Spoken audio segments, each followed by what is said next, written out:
Good morning friends, welcome to my channel. Today Eenadu news paper 23 ఫిబ్రవరి. ఎన్నికలు స్వేచ్ఛగా జరగలేదు అంటున్న చంద్రబాబు నాయుడు.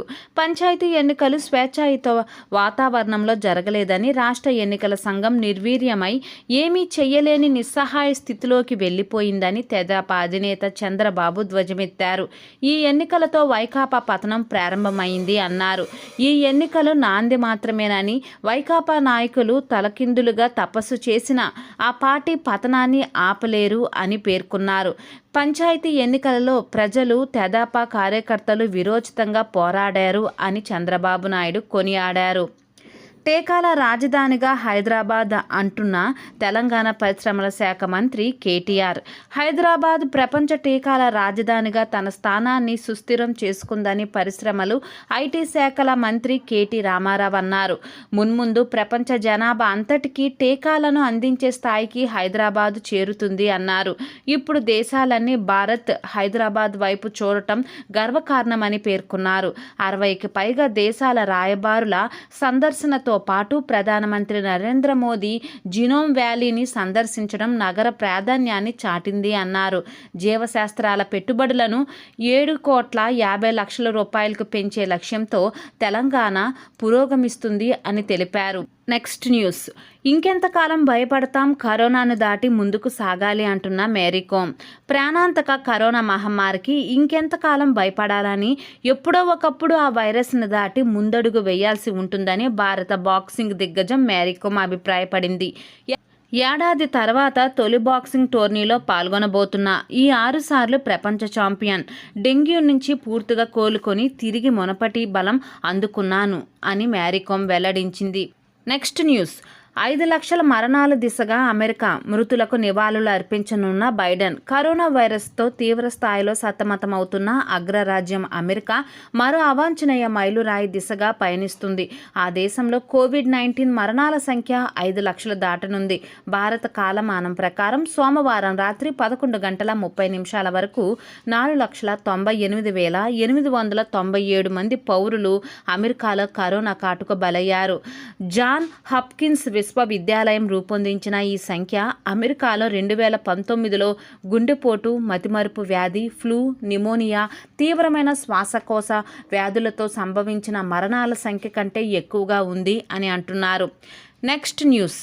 వ్యవసాయం ఒకటే భారతమాత వ్యాపారం అంటున్న రాహుల్ గాంధీ. కేరళలో అసెంబ్లీ ఎన్నికల సమీపిస్తున్న వేళ కాంగ్రెస్ అగ్రనేత ఎంపీ రాహుల్ గాంధీ అక్కడి తాను ప్రాతినిధ్యం వహిస్తున్న వైనాడును సందర్శించారు. 2 రోజుల పర్యటనలో భాగంగా సోమవారం సాగు చట్టాలకు వ్యతిరేకంగా నిర్వహించిన ట్రాక్టర్ ర్యాలీలో పాల్గొన్నారు. అనంతరం సభలో మాట్లాడారు. వ్యవసాయం మాత్రమే భారత మాతకు చెందిన వ్యాపారం అని పేర్కొన్న రాహుల్ సాగు చట్టాలను ఉపసంహరించుకునేలా కేంద్రంపై ఒత్తిడి తీసుకురావాలని ప్రజలకు పిలుపునిచ్చారు. కాంగ్రెస్ ప్రభుత్వం ప్రవేశపెట్టిన ఉపాధి హామీ పథకంపై మోదీ ప్రధాని అయిన తొలినాళ్లలో ఎద్దేవా చేశారని, అయితే కరోనా సంక్షోభ సమయంలో దేశ ప్రజలను అదే కాపాడిందన్న సత్యాన్ని ఒప్పుకున్నారు అని అన్నారు. Next news. శిరోజాల అక్రమ ఎగుమతులతో కోట్ల రూపాయలు కొల్లగొడుతున్నారు అంటున్నారు. మానవ శిరోజాల అక్రమ రవాణాపై ప్రధాని నరేంద్ర మోదీ నేతృత్వంలోని కేంద్ర ప్రభుత్వం ఉక్కుపాదం మోపుతుంది. తక్కువ ధరకే విదేశాలకు వాటిని ఎగుమతి చేస్తూ కోట్ల రూపాయలు కొల్లగొడుతున్న వారిపై చర్యలకు ఉపక్రమిస్తుంది. మన దేశం నుంచి ఏటా 8,000 కోట్ల రూపాయలు విలువైన మానవ వెంట్రుకలను అక్రమార్కుల చట్ట వ్యతిరేకంగా ఎగుమతి చేస్తున్నట్లు అంచనా. వాస్తవానికి ముడి వెంట్రుకల ధర కిలోకు 5,000 రూపాయలు ఉన్నప్పటికీ సగటున 850 రూపాయల ధర చూపిస్తూ వాటిని ఎగుమతి చేస్తున్నట్లు నిఘా వర్గాలు కేంద్ర ప్రభుత్వానికి సమాచారం అందించాయి. తొలుత మయన్మార్కు, అక్కడ నుంచి చైనాకు అవి రవాణా అవుతున్నట్లు నివేదించాయి. చైనాలో విగ్గుల తయారీకి వాటిని ఉపయోగిస్తున్నట్లు పేర్కొన్నాయి. ముడి వెంట్రుకలను మయన్మార్లో శుద్ధి చేస్తున్నారని, వాటి శుద్ధి ప్రక్రియ భారత్లోనే జరిగితే ఉపాధి అవకాశాలు మెరుగవుతాయని వివరించాయి.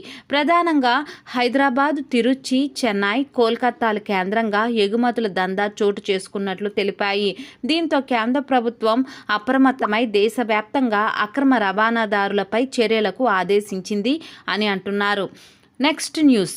నిరసనలతో అట్టుడికిన మయన్మార్, మూతపడ్డ కార్యాలయాలు, కర్మాగారాలు, సైనిక ప్రభుత్వ హెచ్చరికలు బేఖాతురు. మయన్మార్లో సైనిక పాలనకు వ్యతిరేకంగా నిరసనలు నానాటికి మరింత ఉధృతమవుతున్నాయి. సైనిక ప్రభుత్వ హెచ్చరికలను బేఖాతురు చేస్తూ ప్రజాస్వామ్య అనుకూలవాదులు సోమవారం దేశవ్యాప్తంగా పలు ప్రాంతాలలో సమ్మె నిర్వహించారు. అనేక చోట్ల కర్మాగారాలు, కార్యాలయాలు, దుకాణాలు మూతపడ్డాయి. వేలాది మంది ఆందోళన ప్రదర్శనలు చేపట్టారు. ప్రజాస్వామ్యానికి అనుకూలంగా నినాదాలు చేశారు. పౌర ప్రభుత్వాన్ని పునరుద్ధరించాలని డిమాండ్ చేశారు. యాంగూన్లో అమెరికా రాయబార కార్యాలయం సమీపంలో 1000 మందికి పైగా నిరసనకారులు గుమ్ముగూడారు. వెంటనే అక్కడికి 20 ట్రక్కుల్లో బలగాలు చేరుకోవడంతో తీవ్ర ఉద్రిక్తత పరిస్థితులు నెలకొన్నాయి. ఎలాంటి ఘర్షణ చోటు చేసుకోకపోవడంతో అంతా ఊపిరి పీల్చుకున్నారు. అంతకుముందు సమ్మె పిలుపుపై సైనిక ప్రభుత్వం హెచ్చరికలు జారీ చేసింది. ప్రజలను రెచ్చగొట్టేందుకు కొంతమంది ప్రయత్నిస్తున్నట్లు తమ దృష్టికి వచ్చినట్లు పేర్కొంది. Next news. 2 సంస్థలలో 100 కోట్ల రూపాయల అక్రమాలు. ఐటీ దాడుల్లో వెల్లడయ్యింది ఈ విషయం.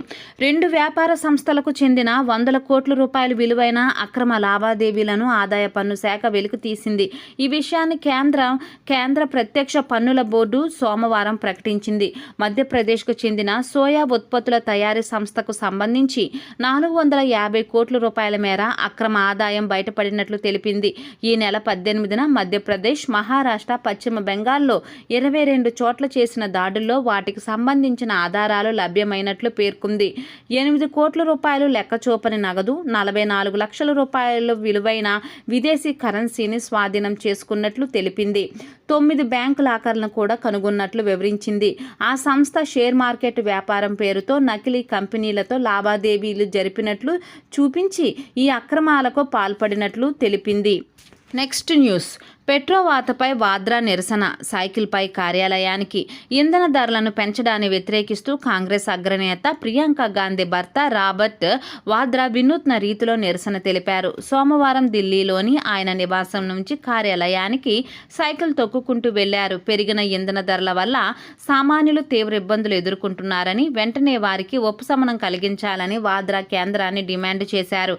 అయితే సూటు, హెల్మెట్ ధరించి సైకిల్పై వెళ్లిన వాద్రాను భాజపా సామాజిక వేదికలలో ఎద్దేవా చేసింది.